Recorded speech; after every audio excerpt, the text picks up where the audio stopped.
산책이라도 가던가. 아유, 싫어? 내가 알아서 할게. 얼른 출근해. 종일 TV 보면 안 지겨워? 안 그래도 요새 볼 게 없다. 영화도 다 봤던 거야. 밥 차려놓고 가. 날 더워서 쉬면 어떡해? 당신이 냉장고에서 반찬이랑 꺼내서 차려 먹어?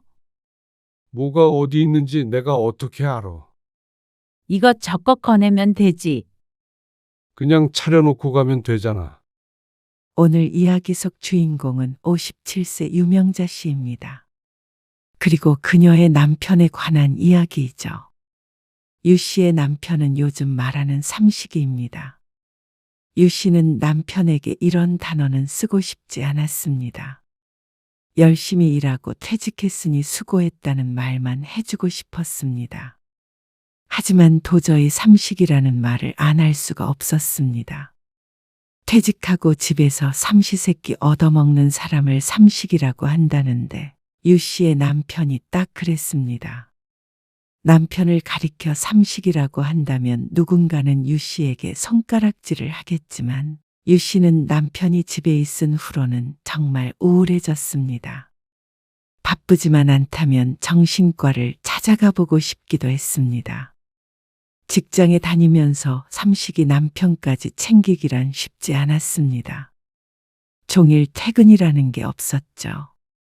할 줄 아는 요리도 없고 배울 의지도 없는 남편.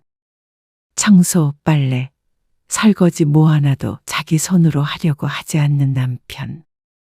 출근을 하면서도 점심을 챙겨놓고 가야 하는 현실에 지쳤습니다. 그러면서 입이나 다물고 있으면 또 몰랐습니다. 주말에 쉬지도 못하고 청소기를 돌리고 있는 유 씨에게 시끄러워서 TV 소리가 들리지 않는다며 신경 쓰이니 나중에 돌리라는 남편. 더 이상은 참을 수가 없었습니다. 남편이 바뀌던지 아니면 유 씨가 나가던지 하는 수밖에 없었습니다. 유 씨는 아들 하나, 딸 하나가 있었는데 쌍둥이였습니다. 키워본 사람들은 알겠지만 처음일 인연은 거의 울며 키웠습니다. 초보 엄마는 애 하나도 보기가 힘든데 둘을 동시에 보는 일은 쉽지 않았습니다. 84개쯤은 됐으면 좋겠다는 생각을 수백 번 했습니다. 그만큼 남편은 육아에 참여하는 일이 드물었습니다. 쌍둥이 때문에 유 씨가 직장을 그만두고 집에 있었는데 그 때문인지 남편에게 육아는 엄마의 일이고 자신은 돈을 벌어오는 게 일이라는 생각이 박힌 듯 했습니다. 유 씨는 아이들이 중학교 갈 때까지는 집에서 살림을 하면서 육아에 전념했습니다. 그렇게 안 하면 아이들을 방치하게 되니 어쩔 수 없는 결정이었고 남편도 전적으로 동의하는 바였습니다. 유 씨는 남편과 자식들 뒷바라지에 최선을 다했습니다. 식사 준비, 청소, 빨래, 자식들 교육 등에 신경 쓰다 보면 하루가 어떻게 지나가는지도 몰랐습니다.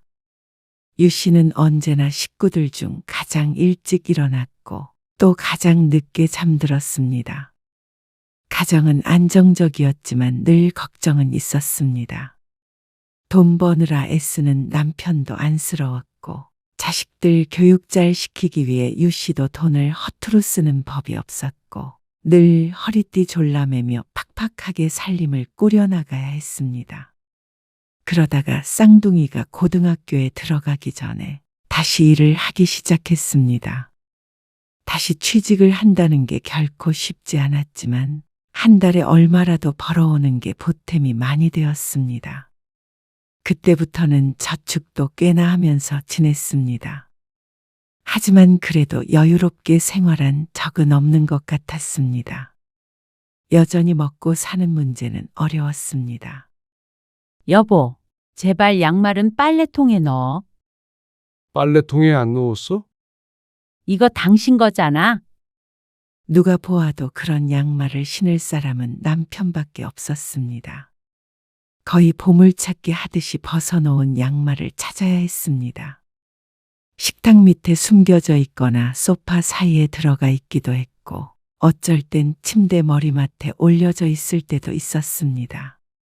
당신이 봤으면 당신이 넣으면 되잖아. 유 씨가 다시 일을 하다 보니 남편과 자주 다투게 되었습니다. 집안일이 늘 문제였습니다. 유 씨도 남편처럼 출근을 하니까 남편도 집안일을 같이 해줘야 하는데 여전히 살림은 유 씨만의 일이라고 생각하는 게 싸움의 원인이었습니다. 말 그대로 손 하나 까딱하지 않았습니다. 아직도 유 씨가 전업주부인 줄 아는 것 같았습니다. 그러기엔 유 씨는 시간도 기력도 없었습니다. 나도 퇴근하면 밥 먹고 좀 쉬고 싶어. 당신은 퇴근하면 모든 게 다 끝이잖아.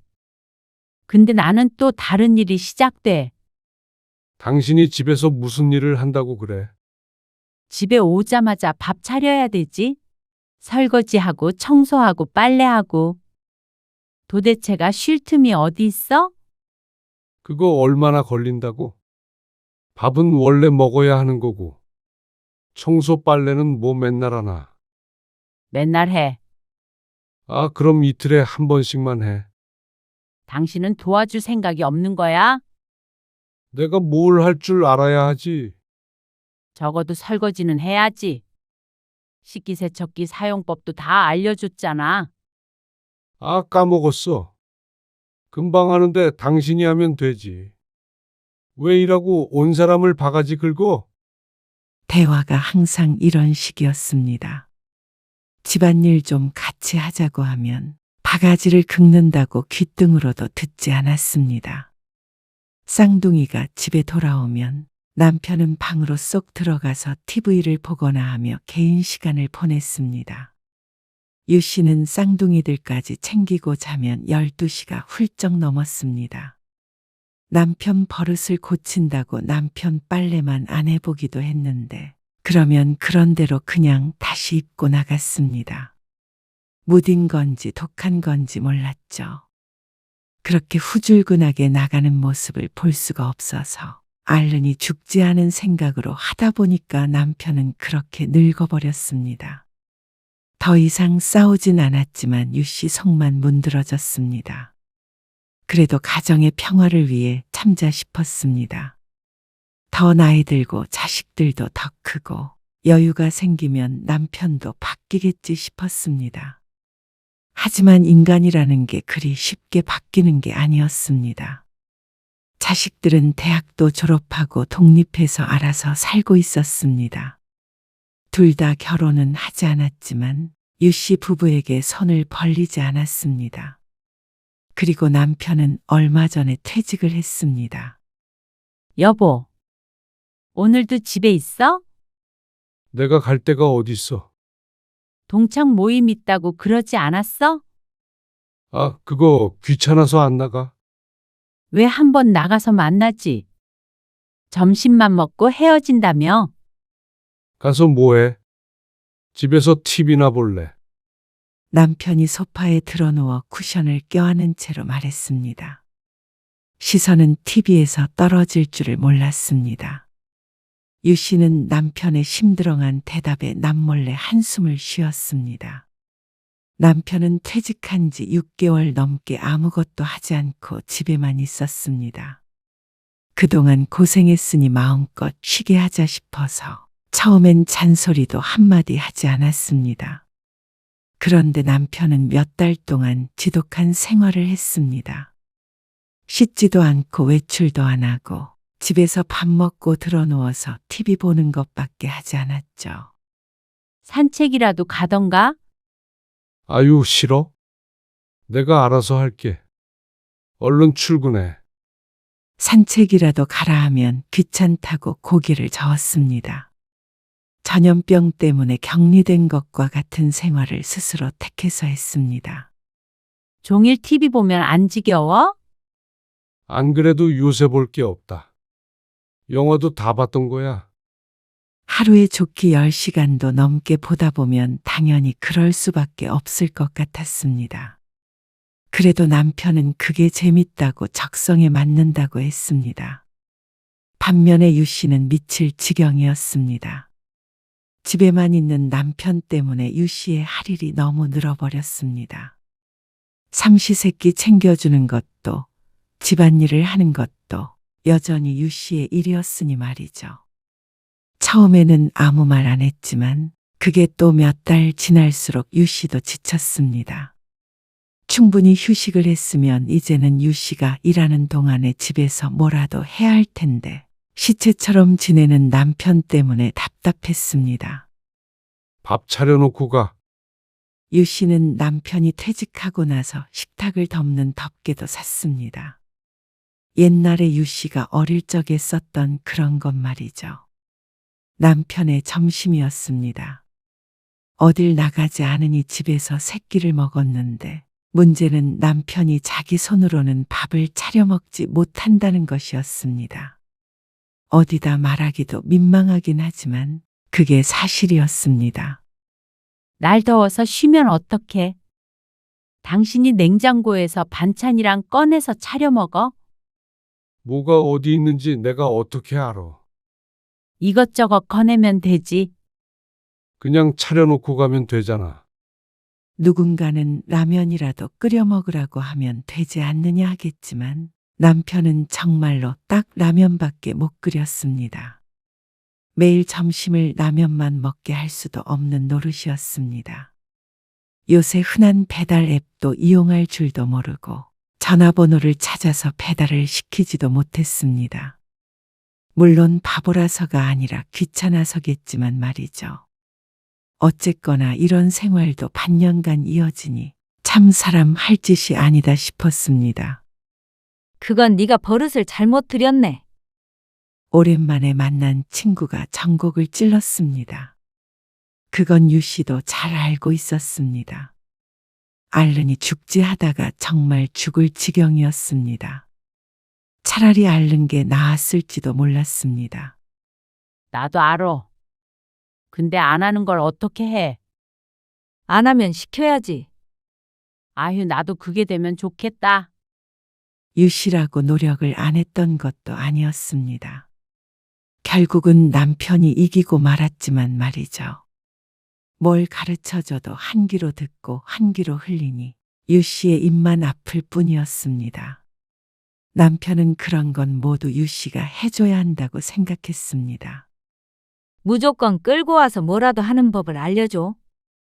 그래도 수진이 아빠는 김치찌개는 혼자 끓였다.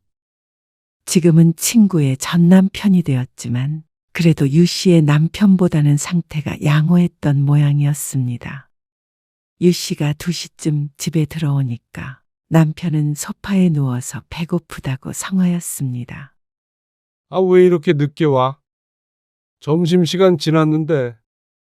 2시에 온다고 말했잖아.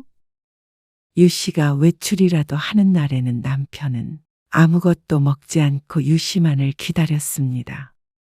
주말에 유 씨가 집에 있어도 마찬가지였습니다. 밥때가 되면 딱 식탁 앞에 앉아서 기다리는데 사람을 미치게 만들었죠. 여보, 이리 좀 와봐. 아, 왜? 김치찌개 끓일 건데 좀 와서 봐. 내가 그걸 왜 봐? 당신 혼자 있을 때 요리해야 할 일이 있을 거 아니야? 당신이 다 차려놓고 가고 퇴근해서 같이 먹는데 내가 왜 찌개를 끓여? 아니, 진짜 간단해. 김치만 넣고 끓이면 된다니까? 그렇게 간단한 거면 김치찌개 식당은 뭐하러 있어? 얄미운 주둥이를 한 대 콱 쥐어받고 싶었습니다. 당신이 점심 정도는 알아서 해결 좀 해. 아, 그럼 난 안 먹어버려. 무슨 초등학생과 대화를 하는 기분이었습니다. 나이가 60인지 6인지 헷갈릴 지경이었습니다. 당신은 안 먹어? 입맛 없어. 밖에서 커피 마시니까 입맛이 없지. 남편은 혀를 차며 유 씨가 차려준 밥상 앞에 앉았습니다. 식성은 또 얼마나 좋던지 한 번 찌개를 냄비째 끓여놓으면 한두 끼면 뚝딱이었습니다. 자식들 다 키우면 끝인 줄 알았는데 또다시 아들을 키우는 기분이었습니다. 그것도 나이 먹은 백수 아들 말이죠. 당신이 설거지 좀 하지? 아, 거기도. 이따가 할게. 하지만 씻고 나와 보니 그대로였습니다. 물 한번 틀어보지도 않은 것 같았습니다. 할 리가 없었습니다. 또 그걸 그냥 두면 되는데 그릇이 쌓여 있는 건 보질 못하는 성미가 문제였습니다. 결국 남편이 먹은 그릇들을 유 씨가 설거지를 했지만 정작 남편은 드라마에 빠져 있을 뿐이었습니다. 주변 여자들은 유 씨의 남편 같은 사람을 보고 삼식이라고 불렀습니다. 삼식이 남편. 그 말이 틀린 것 같지가 않았습니다. 유 씨의 남편 정도면 그 중에서도 상급 삼식이었습니다. 자기 손으로 하는 건 하나도 없으니 말이죠. 너네 남편 우울증 아니니? 우울증? 그래? 퇴직하면 남자들 우울증 온대잖아. 밖에도 안 나간다며? 병원에 한번 가봐. 유 씨의 남편은 병원도 귀찮아서 안 갈 사람이었습니다. 유 씨도 친구의 말을 듣고 남편을 자세히 관찰해 보았습니다. 그런데 유 씨가 전문가는 아니었지만 아무리 봐도 전혀 그렇지 않았습니다. 원래도 친구들 만나는 걸 귀찮아했고 직장 다닐 때도 주말이면 늘 집에만 붙어 있으려고 했던 남편이었습니다. 그러니 지금은 물 만난 고기나 마찬가지였습니다. 집에만 있는 생활이 진심으로 즐거워 보였습니다. 유 씨는 이래저래 조언을 들어 남편을 요리학원에도 한번 보내봤습니다. 그래서 요리에 취미를 붙이거나 제2의 인생을 사는 중년 남자들도 많다고 들어서였습니다. 하지만 억지로 끌고는 갔는데 그만두는 것까지 말리지는 못했습니다. 단 하루 만에 등록을 취소하고 온 남편 때문에 유 씨는 두 손 두 발 다 들었습니다. 더 이상은 유 씨도 노력할 힘도 없었습니다. 출근하는 거야? 유 씨의 말에 남편이 식탁을 힐끔 보더니 말했습니다. 밥은? 밥 뭐?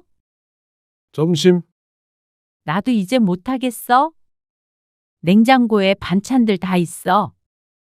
아까 아침에 먹은 국은 가스레인지 위에 있고, 반찬 꺼내고 국도 데워서 먹어? 가스레인지 정도는 켤 수 있잖아. 밥은 밥솥에 있어. 유 씨는 신발을 신으며 남편에게 설명했습니다. 그러자 남편의 인상이 사정없이 구겨졌습니다. 뭐? 그렇게 말하고는 유 씨는 출근했습니다. 바뀌려는 의지가 없는 남편이었으니 유 씨가 바뀔 수밖에 없었습니다. 유 씨의 뒤통수를 향해 남편의 한숨 소리가 들리는 것 같았습니다. 그래도 무시하고 나와버렸습니다. 여보, 나왔어. 퇴근해서 집에 오니 이른 시간이었지만 집안의 불은 모두 꺼져 있었습니다. 해가 길어 어둡지는 않으나 안에 사람이 없는 것 같았습니다. 하지만 남편이 집에 없을 리가 없었습니다. 안방 문을 살짝 열어보자 침대에서 TV를 보다 잠들었는지 남편이 미동이 없었습니다. 다시 부엌으로 나와 둘러봤는데 아무래도 점심을 건너 뛴 것 같았습니다. 싱크대는 물 한 방울 묻어 있지 않았고 설거지한 흔적도 없었습니다.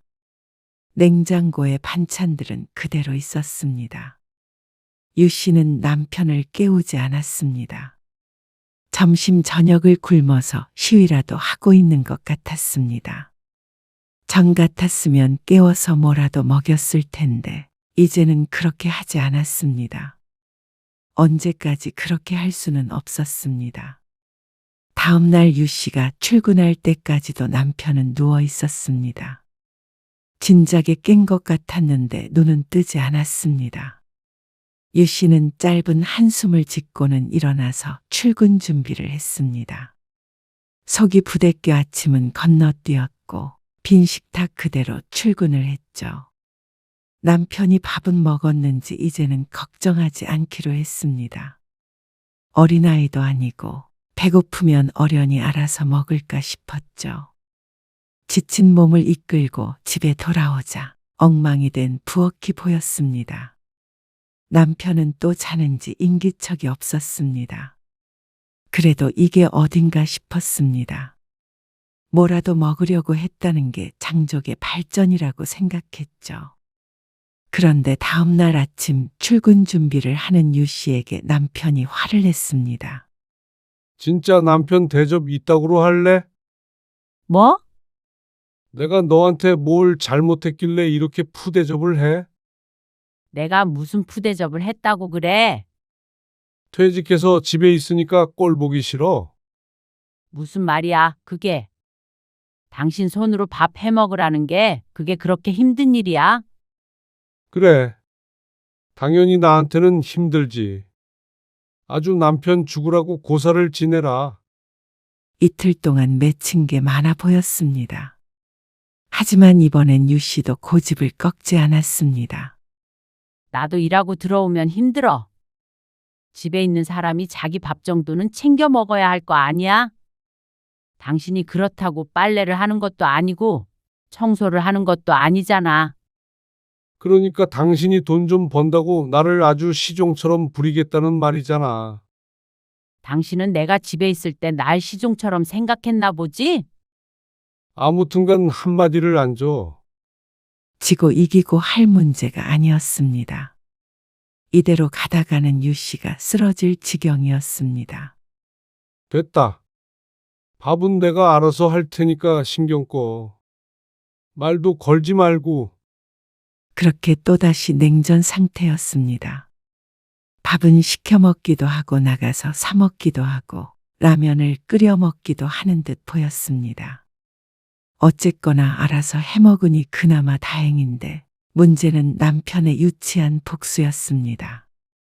여보, 제발 좀. 먹으면 분리수거 좀 해. 내가 뭘. 이게 뭐야? 부엌이 쓰레기장이야?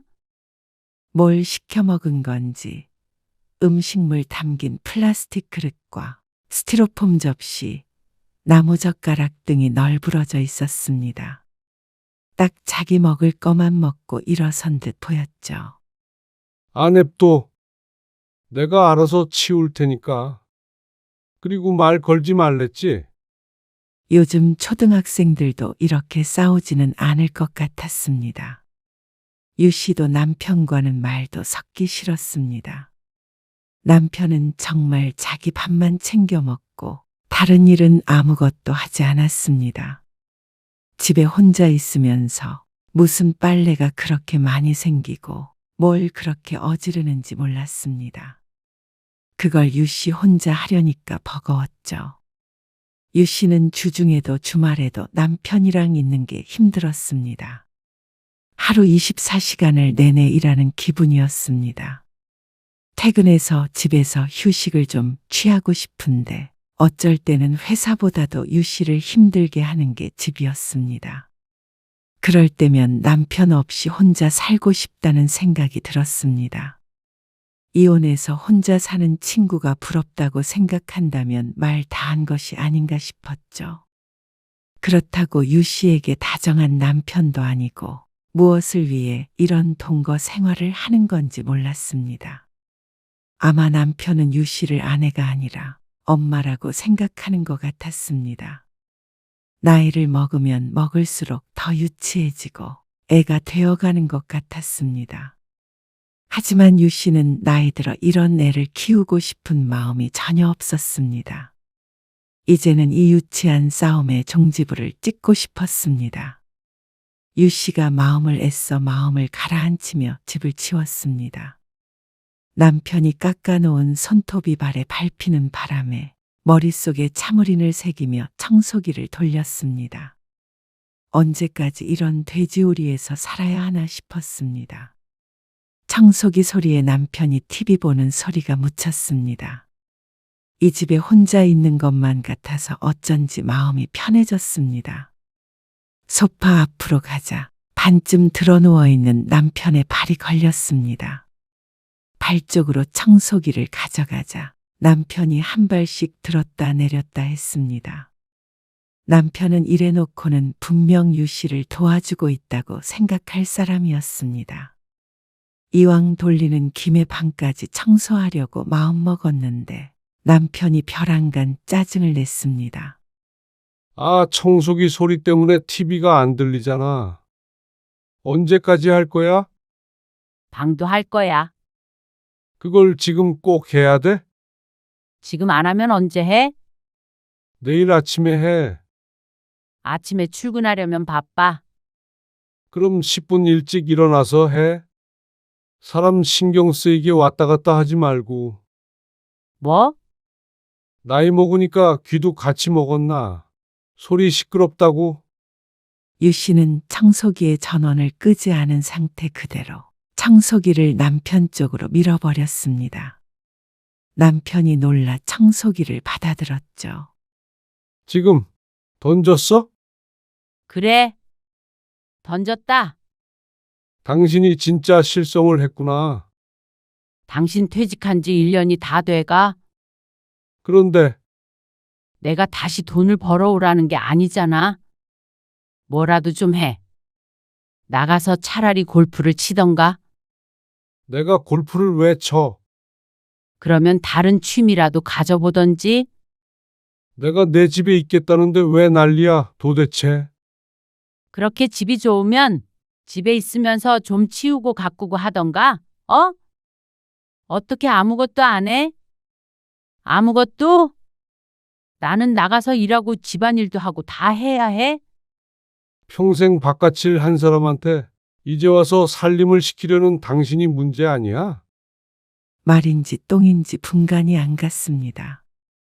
퇴직해서 그저 편하게는 살고 싶고 집에서 해주는 사람이 있으니 저렇게도 무책임한 소리를 하는 모양이었습니다. 도저히 말이 통하지 않았습니다. 그날부터 유 씨는 집안일조차 하지 않았습니다. 빨래도 딱 유 씨의 옷만 빨았다 널었다 했고 반찬도 유 씨가 먹을 것만 딱 만들어서 먹고 치워버렸습니다. 남편이 배달시켜 먹고 남은 쓰레기도 처리하지 않았습니다. 거실이 지저분하면 지저분한 대로 두었고 화장실이 더러우면 더러운 대로 두었습니다. 남편도 마찬가지였습니다. 누가 이기나 기싸움이라도 하는 것 같았습니다. 그러다가 보름쯤 뒤에 남편이 폭발했습니다. 팬티도 하나도 없잖아. 유 씨는 대답하지 않았습니다. 빨래할 때 내 거도 같이 돌리면 되는 거 가지고 이렇게 유치하게 굴어. 유치한 걸로는 둘째가라면 서러운 사람이 그 말을 하니 우스울 뿐이었습니다. 나도 내 할 일 바빠. 필요한 사람이 해. 당신 거 골라서 따로 빨래하는 정성으로 그냥 같이 하면 되잖아. 나는 이제 집에서 아무것도 안 할 거야. 직장 생활 하는 것만으로도 충분히 힘들어. 노후를 생각하면 남편처럼 직장을 그만둘 수도 없었습니다. 나도 퇴근하면 당신처럼 누가 해주는 밥 먹고 편히 쉬고 싶어. 나보고 하란 소리야. 그렇게 할 수 없으면 적어도 나한테 당신 수발 들게는 하지 말아줘. 여태 그렇게 마음에 안 들어서 어떻게 살았어? 안 하던 일을 하는 것도 아니고 당신이 늘 해오던 일이잖아. 나는 적어도 당신이 퇴직하면 다를 줄 알았어. 퇴직한 모든 남자들이 그러면 다 집안일 하고 그래.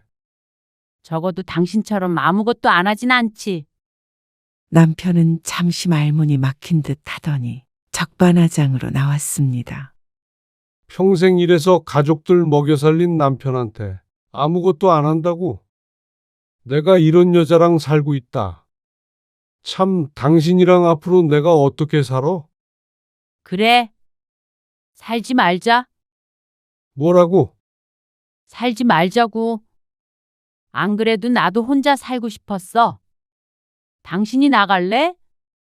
아니면 내가 나갈까? 진짜 정신이 어떻게 된 거 아니야? 그깟 밥하고 빨래하는 것 때문에 이혼이라도 하자는 소리야? 이혼이든 별거든 뭐든. 어쨌거나 나는 당신하고는 못 살겠어. 도저히 평화롭게 해결이 되지 않는 문제였습니다. 남편이 전혀 잘못됐다고 생각하지 않으니 어쩔 수가 없었습니다. 당신이 집이 그렇게 좋다니까 안 나갈 것 같고, 나도 하루빨리 혼자 살고 싶으니까 내가 이번 주 내로 집 구해서 나갈게. 무슨 집을 구한다는 거야? 나도 몰라. 아파트를 구하든 오피스텔을 계약하든 어떻게든 할 테니까. 그런 줄 알아. 그제서야 남편의 눈이 크게 뜨였습니다. 유 씨가 이렇게까지 나올 거라고는 생각을 못한 듯 했습니다. 유 씨는 이제서야 후련했습니다. 이러면 될 문제를 왜 여태까지 지지부진하게 끌어왔나 싶었습니다. 아직 나가지도 않았는데 가슴이 뻥 뚫린 듯 시원했죠. 당신 술 마신 거 아니지? 안 마셨어. 그러면 노망이 났나? 정신이 아주 또렷하고 멀쩡해. 이렇게 맑은 게 오랜만일 정도로. 그럼 진짜로 나가겠다고? 유 씨는 다른 대답은 하지 않았습니다. 어떤 짐을 어떻게 싸야 할지 보러 방으로 들어갔습니다. 그러자 남편이 다급하게 쫓아들어왔습니다. 당신 나랑 이혼할 거야? 일단 따로 살고. 서류 정리는 내가 나가는 대로 진행하자. 아, 누가 이혼해준대? 남편이 이혼 도장을 찍든 안 찍든 상관없었습니다. 어쨌거나 유 씨는 이 숨막히는 집에서 떠날 것이었습니다. 일단 별거만 하더라도 숨통이 트일 것 같았습니다. 그러자 남편이 목소리를 죽였습니다. 그럼 뭐, 빨래하면 되는 거야? 그제서야 유 씨가 뒤를 돌아보았습니다. 남편이 애써 화를 참는 듯 했습니다. 유 씨의 행동이 심상치 않았는지 한 발짝 물러나는 것 같았습니다. 하지만 이미 버스는 떠났고 다음 버스는 없었습니다. 마지막 버스를 몰라보고 그냥 보내버린 남편 탓이었습니다. 빨래를 하든 안 하든 당신 자유고, 이제는 당신 혼자 잘 살아봐. 퇴직 후 인생 즐겁게 살아. 내가 이제 돈 못 번다고 이렇게 버려? 내가 돈 때문에 당신 버릴 거였으면 진작 버렸어. 끝까지 이유를 알지 못한다면 역시 이혼당해도 싸다. 유 씨는 남편의 설득에도 불구하고 다음 주에 정말로 이사를 나와버렸습니다. 남편이 나중에는 거의 바짓가랑이라도 붙잡을 듯이 굴었지만 유 씨는 마음을 돌리지 않았습니다. 소형 아파트를 구해서 나왔는데 유 씨가 살던 아파트보다 더 좋았습니다. 집이 더 좋은 게 아니라 이제야 마음 놓고 쉴 공간이 생긴 것 같았습니다. 남편 하나 없는데도 불구하고 말이죠. 유 씨는 남편에게 이혼장을 보냈습니다. 그러자 온갖 가머니설로 유 씨를 잡으려 드는 남편이었습니다. 여보, 당신이 나가니까 내가 깨달았어. 여태 얼마나 내가 당신한테 무심했는지. 이제 정신 차렸으니까 돌아와. 하지만 유 씨는 콧방귀를 뀌었습니다. 그렇게 유 씨가 노력할 때는 본 척 들은 척도 안 하더니 이제 와서 살림해주는 사람이 그리운 모양이었습니다. 나이 들어 남편 몸종 노릇은 그만하고 싶었습니다. 유 씨는 남편이 이혼장에 도장을 찍든 안 찍든 이렇게 따로 살 작정이었습니다. 유 씨로서는 아쉬울 것 하나 없었습니다. 남편은 뒤늦게 무릎이라도 꿇겠다며 매달렸지만 유 씨는 이사한 곳조차 알려주지 않았습니다. 후회는 아무리 빨라도 늦은 법이었습니다.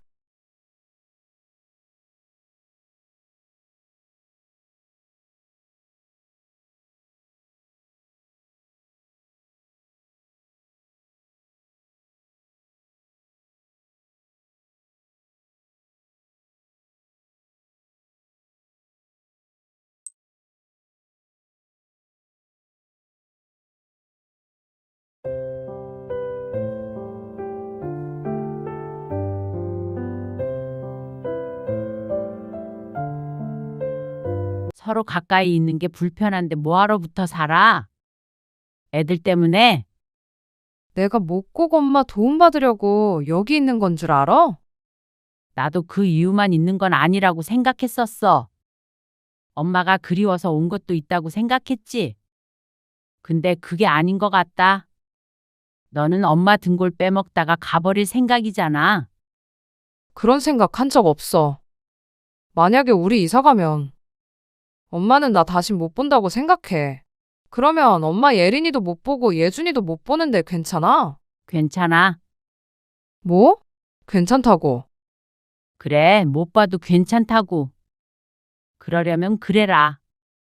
연을 끊으려면 끊고 애들 안 보여주려면 그렇게 하고. 나도 딸 하나 없는 셈 치고 살게. 오늘 이야기 속 주인공은 60세 박인선 씨입니다. 그리고 그녀의 딸에 관한 이야기이죠. 딸이 있다는 것은 양날의 검과 같은 듯했습니다. 세상 누구보다도 친밀한 내 편이 될 수도 있었고, 반대로 누구보다도 친정엄마의 등골을 빼먹는 애증의 관계가 될 수도 있었습니다. 적당한 거리를 유지한다면 좋겠지만 안타깝게도 박 씨는 거리 조절에 실패했습니다. 박 씨가 원한 것은 아니었고 박 씨와 아주 가까운 곳으로 갑자기 이사를 온 딸 가족 때문이었습니다. 박 씨의 의사와는 상관없이 와서는 맞벌이하는 자신들을 도와달라던 딸. 은근슬에 하나 둘 부탁해대는 통에 어영부영 질질 끌려가고 말았습니다.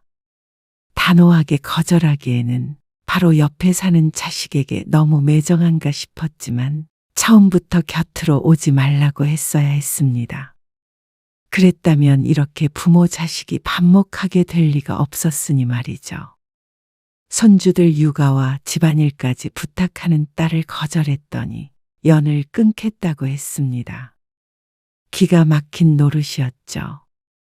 협박에 가까운 그 말에 박 씨는 딸 없는 셈치고 살기로 했습니다.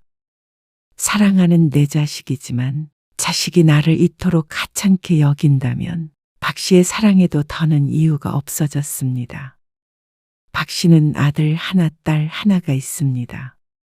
박 씨 부부는 자식들과 사이가 좋은 편이었습니다. 그런데 그 중에서도 딸과는 같은 성별이라 그런지 아니면 살가운 딸의 성격 때문인지 더욱 가까웠습니다. 주말엔 같이 쇼핑도 가고 직장 다니면서도 자주 만나는 편이었습니다. 결혼을 하기 전까지만 하더라도 말이죠. 아들, 딸 모두 결혼을 했고 아들은 직장 때문에 조금 먼 지역으로 이사를 했습니다. 딸도 직장 때문에 박 씨 부부와 1시간 정도 떨어진 곳에 거주를 했습니다. 그러다 보니 왕래가 잦을 수는 없었습니다. 아들네는 명절이나 돼야 볼 수 있었고 딸은 그나마 자주 본다면 한 달에 한 번 정도였습니다. 그래도 전화통화는 자주 하고 사이도 여전히 좋았죠. 아, 맞다, 엄마. 상의할 게 있는데. 뭘? 어느 날 통화를 하다가 딸이 마침 생각났다는 듯 얘기를 꺼냈습니다. 나 그쪽으로 이사 갈까? 뜬금없는 딸의 말에 박 씨가 의아해하는데 딸이 말을 이었습니다. 아니, 살기엔 여기보다 그쪽이 더 좋기도 하고. 근데 여긴 너 직장 다니려면 불편하잖아. 박 씨 부부의 동네는 딸의 회사와 40분 정도 떨어진 곳이었습니다. 그래서 애초에 결혼할 때도 이 동네는 후보에 있지 않았습니다. 멀리서 직장에 다니고 싶지 않다는 딸과 사위의 강력한 주장이 있었습니다.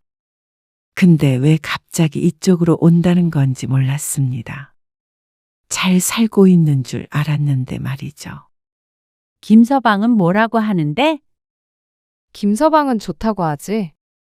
애들 어린이집은? 어린이집은 문제될 거 없어. 집 근처로 옮기면 되니까.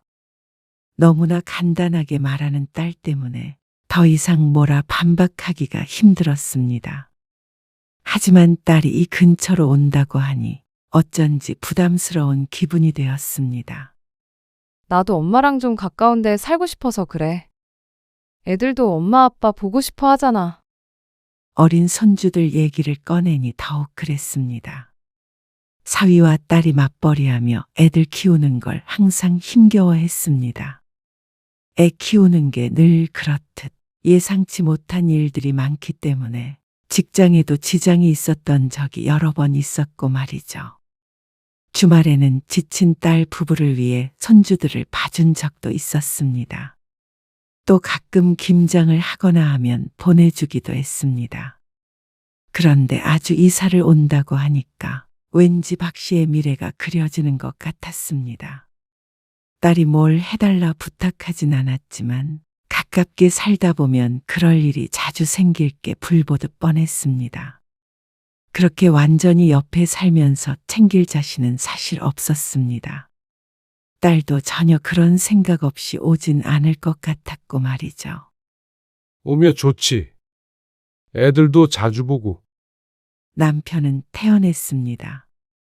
딸이 가까이 살면 좋지 않은 생각밖에 안 하는 듯 했습니다.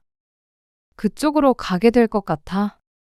그런데 올지 안 올지 고민하던 게 아니었는지 바로 그 다음 주에 박 씨와 같은 아파트로 오겠다는 말을 했습니다.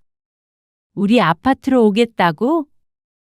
그 아파트로 계속 알아보고 있어. 아, 그래?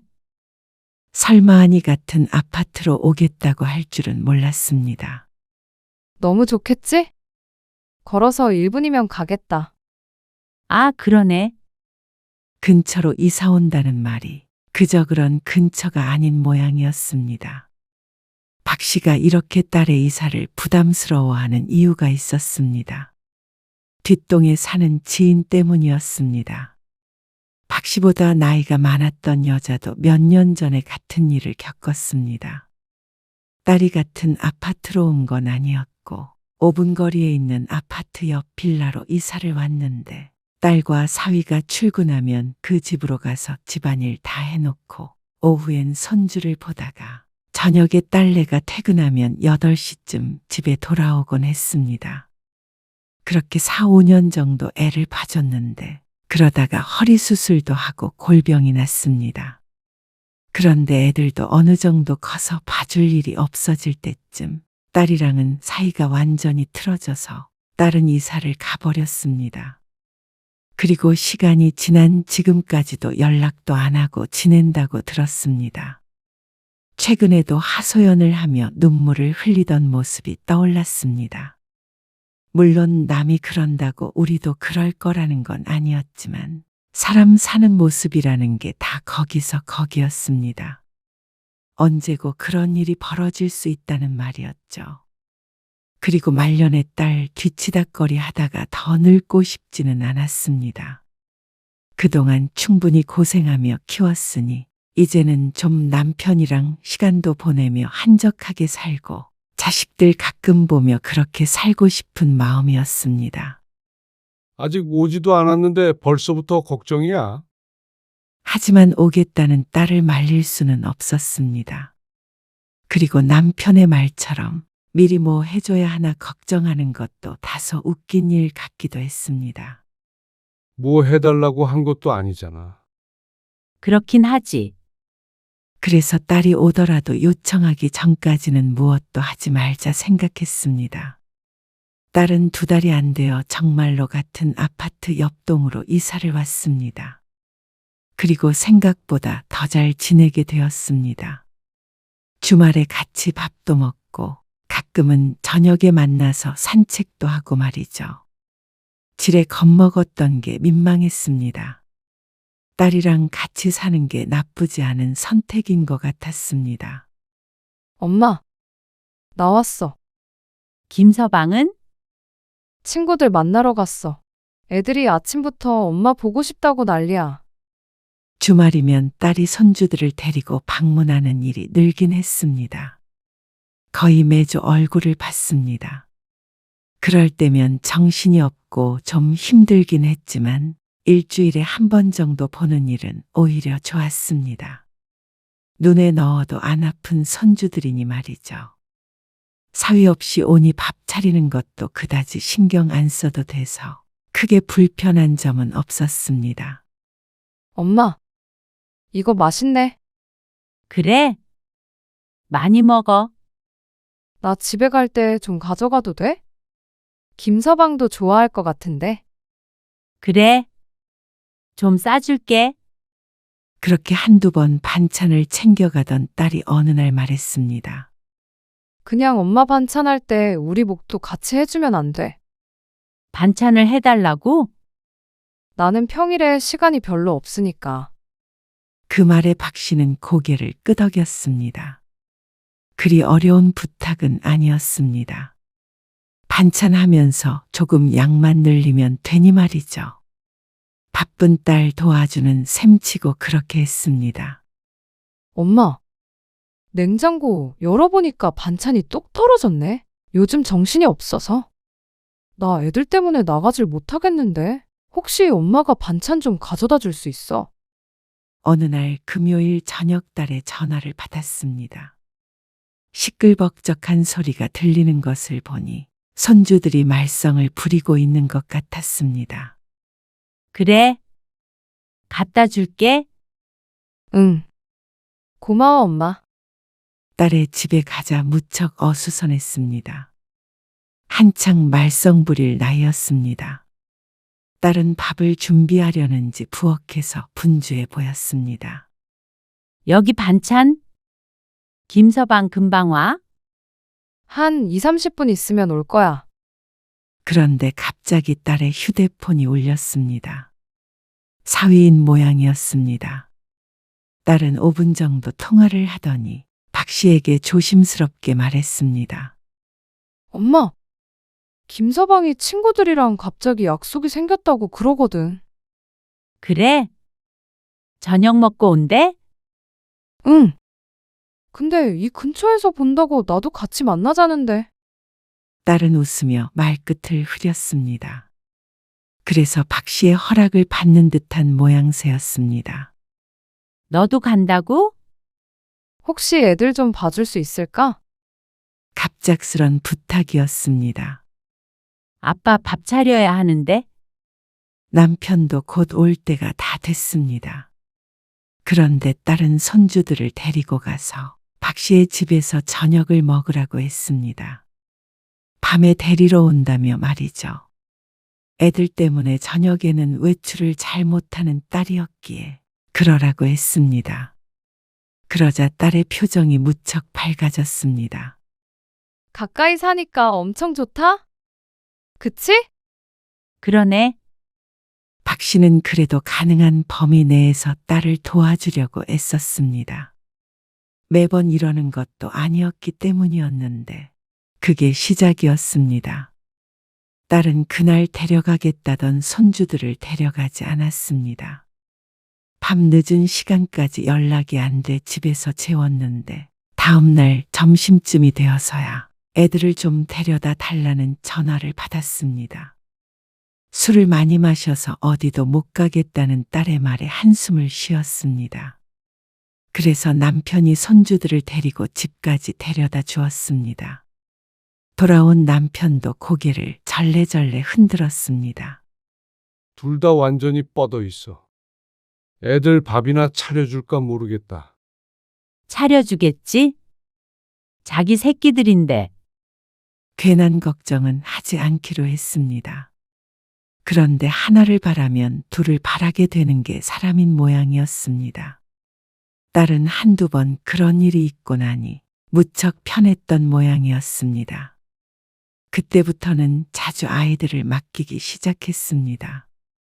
어느 정도 그 생각이 있어서 온 건 맞겠지 싶어서 가능한 한 맞춰주려고 했습니다. 무리하지 않는 선에서 말이죠. 이번 주에도 애들 맡긴다네. 이번 주에 산에 간다고 말 안 했어? 했지? 그러니까 너무 중요한 약속이 있대잖아. 아이고. 그래서 뭐라 그랬어? 일단 안 된다고 했지? 그런데 남편이 잠시 생각에 잠기더니 박 씨에게 말했습니다. 괜히 가까이 사는 딸 서운하게 만들지 말고 그냥 봐줘. 우리도 우리 시간이 있는 거잖아. 젊은 애들이 더 바쁘겠지. 우리는 다음 주에 가도 되고. 지난주에도 그래서 집에만 있었던 거 알지? 날씨가 너무 좋아 어디든 나가고 싶었습니다. 아이들과는 산에 갈 수 없었습니다. 기운이 달려서 딸 부부 없이는 애들을 데리고 어디 멀리 가기도 힘들고 말이죠. 딸과 사위는 물 만난 고기 같았습니다. 무슨 약속이 매주 그렇게 생기는지 몰랐고 평일에도 자주 박씨 부부에게 손주들을 부탁했습니다. 회사가 늦게 끝나는 날은 어쩔 수 없지만 그런 이유가 아닐 때도 종종 있었죠. 장모님, 지금 좀 와주실 수 있으세요? 지금? 무슨 일 있어? 오늘 예린이 엄마가 야근하는데요.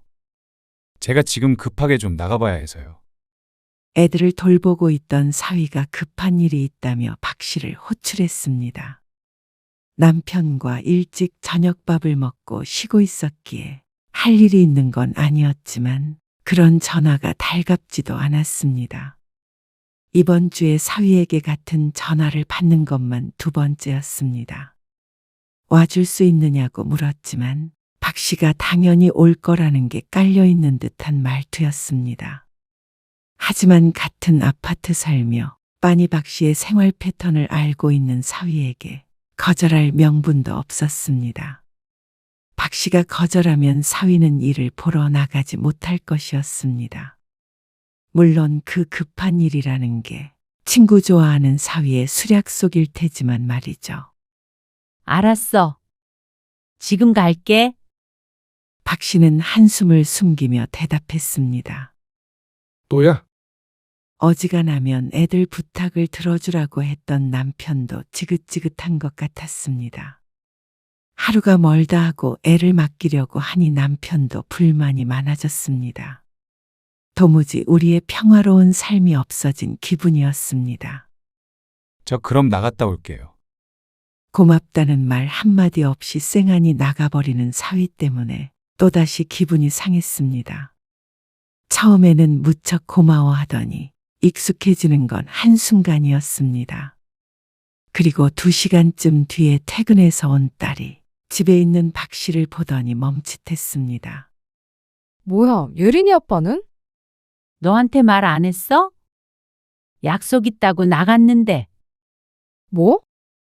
인상을 쓰며 되물은 딸은 그런 사위의 행동에 짜증을 냈습니다. 아니, 말도 안 하고 간 것도 간 건데. 왜 당연하다는 듯이 엄마를 불러? 너한테 말한 줄 알았지? 말 안 했어. 생각해보니까 진짜 웃기네. 왜 엄마를 부려먹어? 박 씨는 그 말에 공감하기보다는 조금 어이가 없었습니다. 이리저리 박 씨를 부려먹으려 하는 건 딸도 마찬가지였습니다. 자기 때문에 사위가 그런다는 생각은 전혀 안 하고 있는 것 같았습니다. 아무래도 딸 부부가 힘들다고 부탁할 때마다 들어줘서 이렇게 된 것 같았습니다. 그리고 딸내는 그렇게 애들은 맡기면서 정작 박 씨가 딸을 필요로 할 때는 딴청이었습니다. 정연아, 혹시 내일 바쁘니? 내일? 아니, 왜?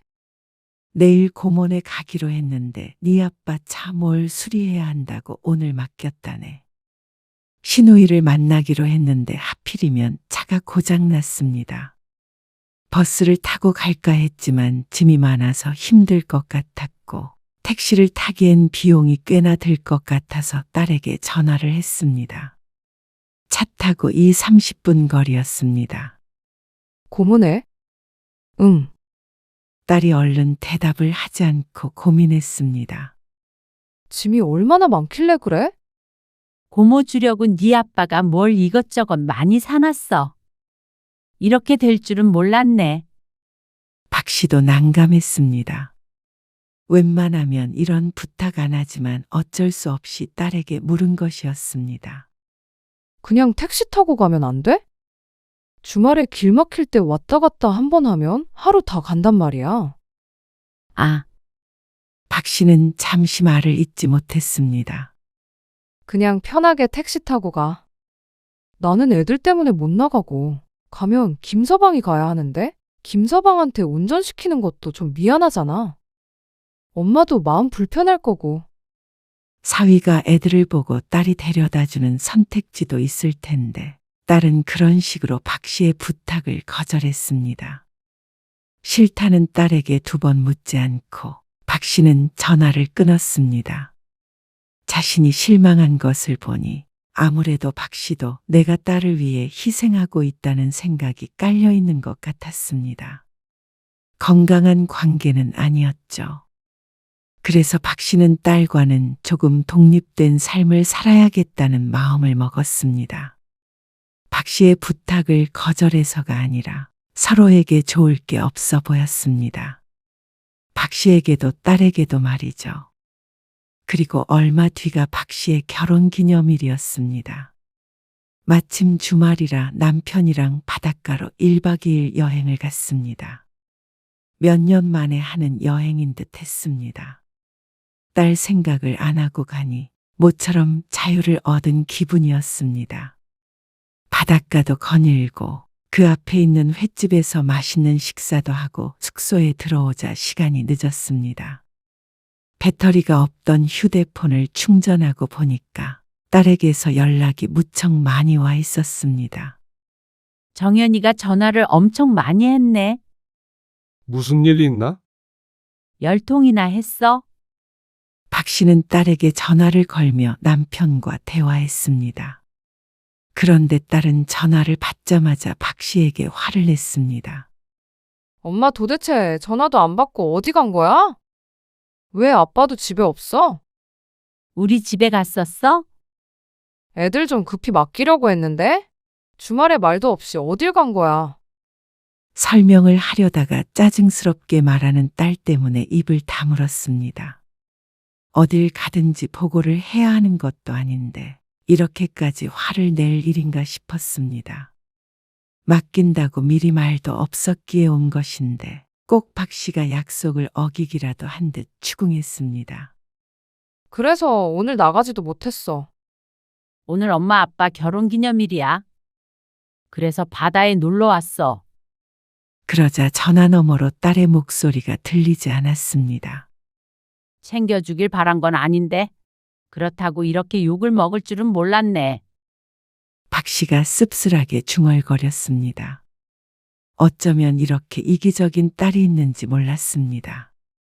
그전에는 당연히 애들을 못 맡기니 이런 일이 없었지만 이제는 박 씨 부부가 손주를 봐주는 대기조가 된 것 같았습니다. 결국 딸은 더 이상 화를 내지 못했고 박 씨는 전화를 끊었습니다. 종일 기분이 좋았는데 딸 때문에 하루를 망친 기분이었습니다. 다음날 집으로 돌아와서도 머릿속이 복잡했습니다. 그전에도 이런 기분은 든 적이 있었습니다. 박 씨가 어디에 있는지 늘 딸이 파악하고 있으니 일거수일투족 감시를 당하는 기분이 들기도 했습니다. 어딨는지 확인하는 건 손주들 때문이었으니 말이죠. 보통은 간섭받을까봐 자식들이 부모와 가까이 살기 싫어한다는데 어째 박씨네는 반대였습니다.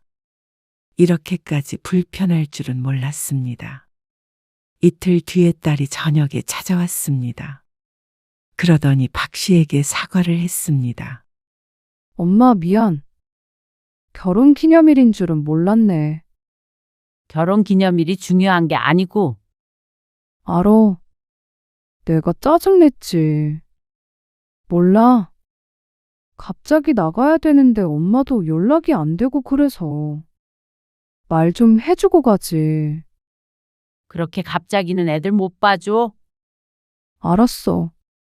나도 미리 연락할게. 딸이 그렇게까지 사과하는데 박씨도 유하게 넘어가고자 했습니다. 그런데 딸이 박씨에게 물었습니다. 근데 엄마, 응? 엄마 낮에 집에 있으니까 우리 집에 일주일에 2~3번씩 와서 집안일 좀 해주면 안 돼? 뭐? 아니, 난 일하면서 살림까지 하는 게 너무 힘드니까. 애들도 있고. 그래도 청소 빨래까지 해달라고 그러는 건 너무한 거 아니야? 김서방이랑 같이 하면 되지. 주말에 해도 되는 거고. 이미 반찬도 주고 하잖아. 아니, 그냥 해달라는 게 아니라 엄마 용돈벌이 할 수 있는 만큼 줄게. 그 말이 왜인지 모르게 박 씨는 기분이 나빴습니다. 돈 줄 테니 일하라는 말을 자식에게 듣고 싶지는 않았습니다. 그리고 그럴 생각도 없었고 말이죠. 노후의 딸 집 들락거리며 살림하다가 세월을 보내고 싶지 않았습니다. 고생이라면 젊어서 충분히 했습니다.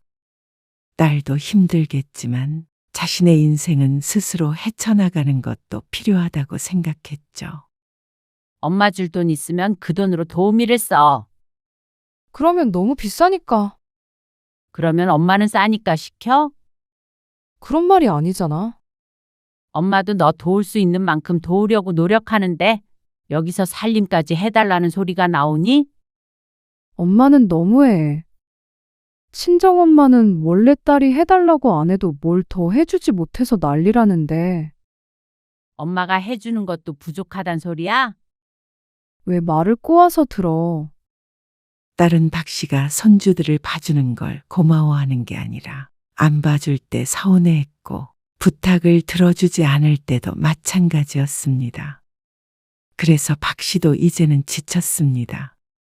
순전히 내 자식이기에 덜 힘들라고 해준 것이었지만 이제는 점점 선을 넘는 것 같았습니다. 애초에 가능한 선에서만 도와주자고 마음먹기도 했었습니다.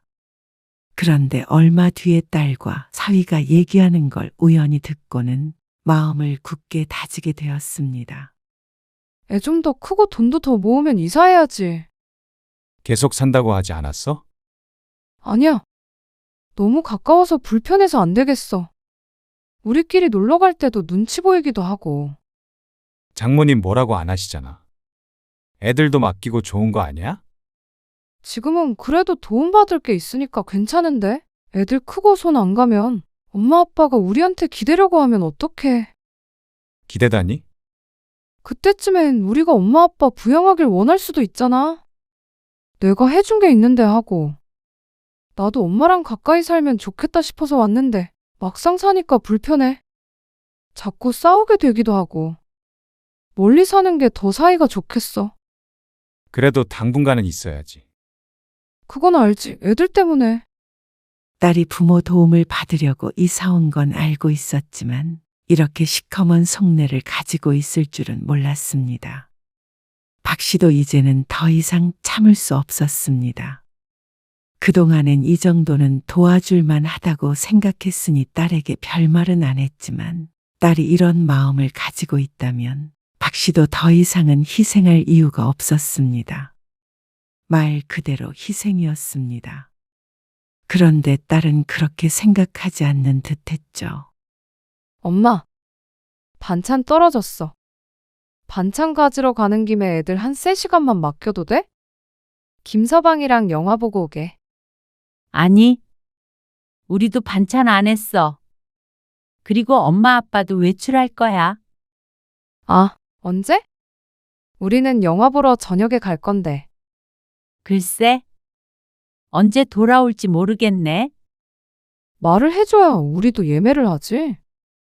이제 애들은 못 봐주니까 너희들이 알아서 해. 어? 무슨 말이야? 딸이 당황스런 목소리로 대꾸했습니다. 박 씨가 이런 식으로 말할 줄은 몰랐던 모양이었습니다. 이제는 안 봐준다고. 주말에도 그렇고. 반찬도 네가 알아서 해. 힘들면 사 먹던가. 엄마, 그러면 우리가 맞벌이를 어떻게 하라는 거야? 갑자기 왜 그래? 딸의 목소리가 심각해졌습니다. 이사 오기 전에는 너희끼리 잘만 살았잖아. 잘 못 살았으니까 엄마 옆으로 이사를 왔지. 이럴 거면 무리해서 안 왔지. 누가 무리하라고 했니? 엄마 너무한 거 아니야? 누가 너무한 건지는 네가 잘 생각해봐라. 차갑게 말하는 박 씨가 어색한 모양이었습니다. 딸은 당황한 기색이 역력해서 제대로 반박도 못했습니다. 그 사이에 박 씨는 전화를 끊었습니다. 남편이랑 외출할 계획도 없었습니다. 하지만 집에 있는다고 하더라도 이제는 손주들을 봐줄 생각이 없었습니다. 그 시간에 집에서 쉬거나 차라리 박 씨도 남편이랑 둘이 영화를 보는 게 훨씬 좋을 것 같았습니다. 딸네 가봤자 남는 것도 없고 보람도 없었습니다. 딸에게 박 씨는 가장 가까운 존재였지만 그렇기에 더욱 함부로 하게 된 듯 했습니다. 박 씨는 그래도 모든 걸 받아줄 거라고 생각한 것 같았죠. 엄마 갱년기 아니야? 다음 날 딸이 찾아와서 따졌습니다. 그러면서 하는 말이 황당했습니다. 갱년기라서 딸에게 변덕을 부린다고 생각하는 것 같았습니다. 뭐가 잘못된 것인지 도무지 모르는 것 같았죠. 이렇게 보면 꼭 딸이 있다고 좋은 것은 아닌 듯 했습니다. 아들과는 또 다르게 당연히 엄마의 도움을 받을 생각만 했습니다. 이럴 거면 우리 이사가 버릴 거야. 기가 막혔습니다. 말투가 꼭 협박하는 것 같았지만 내용은 박 씨에게 전혀 위협이 되지 않았습니다. 그래. 이사를 가던지 해. 뭐? 멀리 사는 게 더 좋았다며. 너도.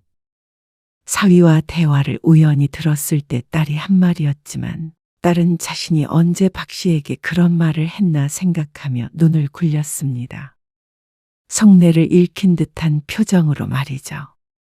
서로 가까이 있는 게 불편한데 뭐하러 붙어 살아? 애들 때문에? 내가 못 꼭 엄마 도움받으려고 여기 있는 건 줄 알아? 나도 그 이유만 있는 건 아니라고 생각했었어. 엄마가 그리워서 온 것도 있다고 생각했지?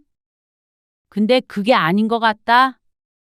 너는 엄마 등골 빼먹다가 가버릴 생각이잖아. 그런 생각 한 적 없어. 만약에 우리 이사 가면 엄마는 나 다시 못 본다고 생각해. 여태 박 씨가 해줬던 일들은 딸에게 정말로 아무것도 아닌 듯 했습니다. 그러면 엄마 예린이도 못 보고 예준이도 못 보는데 괜찮아? 괜찮아. 뭐?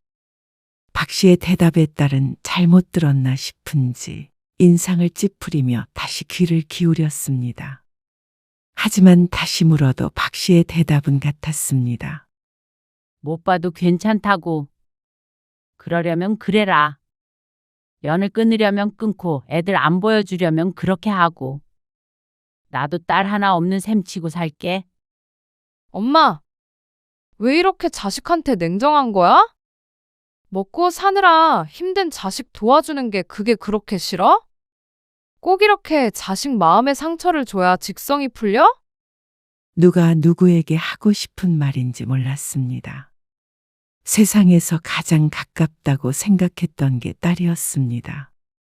그런데 그런 존재에게 이토록 상처를 받고 나니 무언가 무너진 듯한 기분이 들었습니다. 그리고 참 씁쓸했습니다. 결국 뒷동에 사는 그 여자와 같게 되는 모양이었습니다. 엄마는 너희가 언제든지 써먹어도 되는 일꾼 같은 게 아니야. 그런데 너희가 엄마 의견 상관없이 이사 온 것처럼 또 너희 맘대로 연을 끊겠다고 하면 그것도 존중할게. 부모도 부모 인생 좀 살자. 엄마 아빠라는 이유로 남은 인생을 자식 뒤치다꺼리하고 손주 보면서 살아야겠니? 그러다 늙어서 수발받아야 할 때 나 몰라라 할 거지? 그렇게 되기 전에 떨어지자. 엄마 아빠 노후는 알아서 할 테니까. 좀 자유롭게 살게도. 딸은 크게 충격을 받은 표정이었습니다. 배신이라도 당한 것 같았죠. 하지만 박 씨의 말은 진심이었습니다.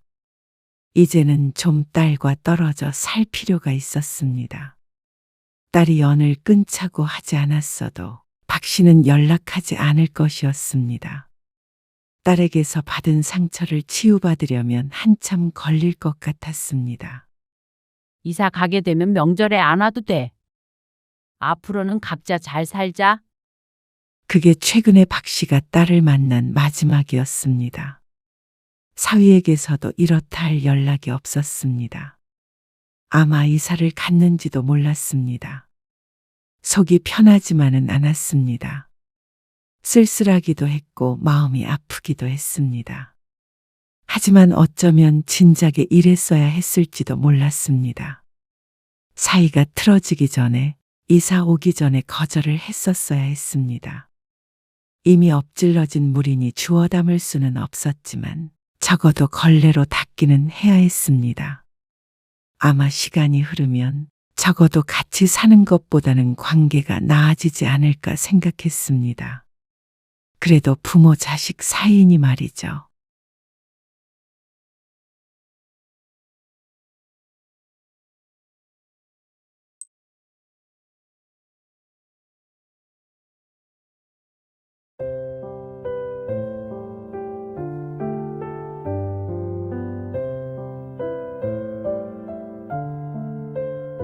넌 참 얼굴이 폈다. 회사 일이 재밌니? 재미있어서 일하는 사람이 어디 있어요. 근데 점점 얼굴이 좋아져. 너는 좋겠다, 얘. 집에 오면 남편이 요리도 해주고 빨래도 해주고. 좋죠?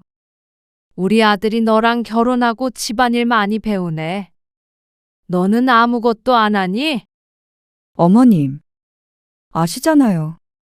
저는 체력이 약해서 회사에서 일하고 돌아와서 집안일까지 하진 못해요. 그래. 그러니까 보원이가 다 해주더라. 그래서 많이 늘었잖아요. 아무리 그래도 남자애한테 그런 걸 시켜. 집안일에 남자 여자가 어디 있어요? 요즘엔 남자가 그런 것도 다 할 줄 알아야죠. 너는 꼭 그렇게 대답을 해야겠니? 오늘 이야기 속 주인공은 68세 최경선 씨입니다. 그리고 그녀의 아들과 며느리에 관한 이야기이죠.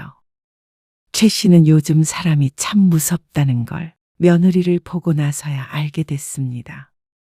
시어머인 최 씨가 하는 말에 한 번에 수긍하는 법이 없었고 할 말은 참지 않았습니다. 옛날 최 씨가 젊었을 때라면 상상도 못할 일이었습니다. 시부모한테 애봐달라는 부탁은 잘만 하면서 자신은 시부모의 말은 귓등으로도 듣지 않았습니다. 거기에 더해서 얼마나 영리한지 아들을 제 손 위에 올려놓고 주무르고 있는 모습을 보니 최 씨의 우라통이 터졌습니다. 참 얄미운 며느리였습니다. 쌍둥이 손주를 아들에게 키우게 만들고 밥 차리고 청소하는 것마저도 최 씨의 아들에게 시키는 것을 보고 도저히 참을 수가 없었습니다. 어른으로서 젊은이를 이해하자 생각하며 수년간 그냥 넘어가곤 했는데 이제는 그럴 수가 없었습니다. 그래서 한마디 했더니 다시는 보지 말자는 아들과 며느리.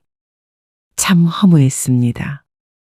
결혼을 하니 키워준 부모를 나몰라라 하는 아들에게도 실망했습니다. 최 씨도 더 이상은 아들 며느리 눈치 보며 살고 싶지 않았습니다. 부모를 그렇게 대하는 자식에게는 최 씨도 아무것도 해줄 생각이 없었죠. 최 씨는 아들 하나, 딸 하나가 있었습니다. 둘 다 뭐 하나 부족함 없이 키웠습니다. 다행히 두 자식 뒷바라지할 형편은 돼서 자식들은 남부러울 것이 없었습니다. 둘 다 좋은 대학 보냈고 직장도 좋아서 자식 걱정은 하지 않았습니다. 하지만 그것도 자식들이 최 씨의 품 안에 있을 때 얘기였습니다. 자식들이 커서 결혼을 하니 모든 게 최 씨의 뜻대로 되지 않았습니다. 자식들은 어찌 그렇게 부모 속을 헤아리지 못하는지 몰랐습니다. 결혼은 둘째인 딸이 먼저 하게 되었습니다. 하지만 첫 출발이 좋지 못했죠. 요리사? 식당에서 요리하는 요리사? 네, 최 씨는 예비 사위의 직업을 듣고 걱정스러운 마음이 먼저 들었습니다. 평범하지 못한 직업이었으니 말이죠. 아, 셰프인가 그거? 셰프는 아니고요. 아는 선배네 레스토랑에서 같이 일하고 있어요. 그럼 직원이야? 그렇죠. 일 배워서 차릴 계획이에요. 그러니까 지금은 식당 주방에서 일하는 직원이라는 소리였습니다. 그 소리에 최 씨는 잠시 할 말을 잃었습니다. 곱게 키운 딸을 식당 직원에게 시집 보낼 생각은 한 적이 없었으니 말이죠. 그럼 자기 식당이 있는 게 아니네. 그렇긴 한데 아직 배우는 단계예요. 부모로서 실망이 안 될 수가 없었습니다. 대단한 사람은 아니더라도 적어도 내 딸 고생 안 시킬 만한 사위를 봤으면 하는 마음이었습니다. 자기 식당이 있다고 해도 마음이 그런데 직원이라면 언제든지 잘릴 수도 있는 것이었습니다. 어느 부모가 그걸 바랄까 싶었죠. 또 요즘에 얼마나 요리사라는 직업이 많나 싶었습니다. 그게 미래를 보장해 줄까 걱정이었습니다.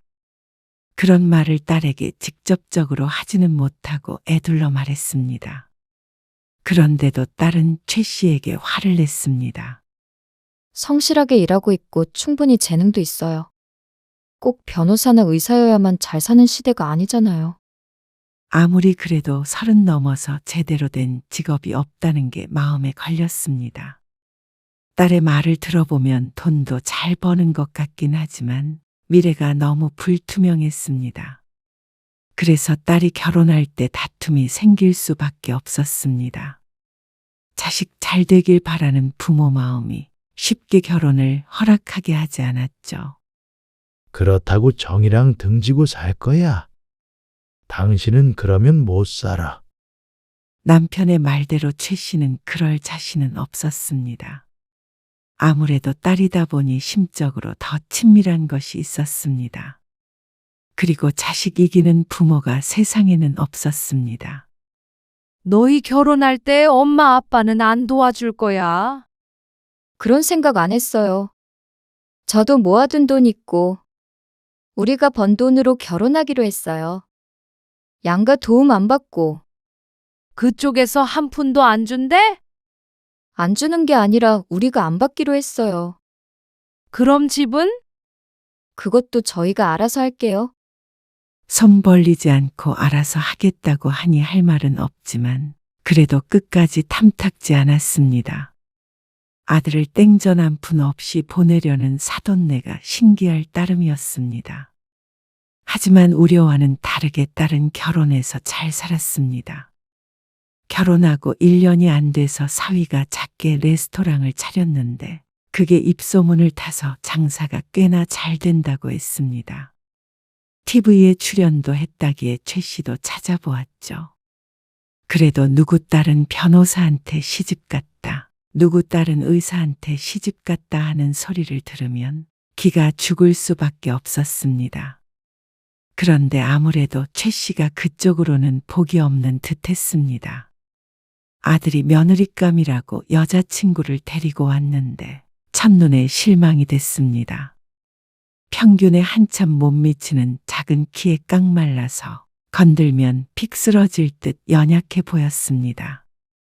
최 씨의 딸은 키도 훌쩍 크고 늘씬한데 반해 며느리는 조금 과장하자면 꼭 어린아이 같았죠. 그런데 그게 보호 본능을 자극해서 그런가 아들은 그런 며느리를 애지중지했습니다. 부모가 앞에 있건 없건 어찌나 챙기던지 얄미울 지경이었습니다. 이쁘장 하더구만 뭘. 얼굴만 이쁘장하면 뭐해요? 그래가지고 애나 낳겠나 싶던데. 아이고, 혹시나 저 앞에서 그런 소리 하지 마라. 그럴 리가 있어요? 며느리를 처음 소개받은 날 부엌에서 남편과 최 씨가 속닥거렸습니다. 아무리 그래도 자신이 그런 소리를 며느리에게 하겠나 싶었습니다. 그런데 여리여리한 몸매처럼 연약할 줄 알았던 며느리는 생각과는 조금 달랐습니다. 아, 많이 먹어도 잘 안 찌더라고요.